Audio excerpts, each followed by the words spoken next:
Hello, everyone, and welcome back. It's Ski. I appreciate you tuning back in. Today, we are going to be doing another round of unboxing recruitment videos.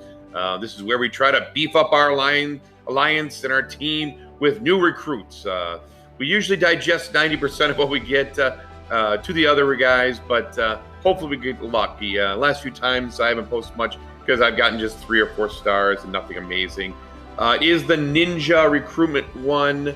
I can tell you, I have none that were worthy. I got Ametrine and I think Sapphire of the 4-star ninjas, which is good, but I'm looking for those 5-star ninjas. In fact, I did have one. I didn't tape it. I did get quartz. So with that, let's see what it can do, and wish me the best of luck, and let's get recruiting.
Wow, holy cow, that's unreal. Please leave your nasty comments below, because I not only pulled quartz, I pulled garnet, I pulled onks, and I pulled a plethora of 4-star heroes. Wow, best I've ever done. Check out my content on Ski. Hit that like, share, and subscribe button, and this is Ski out.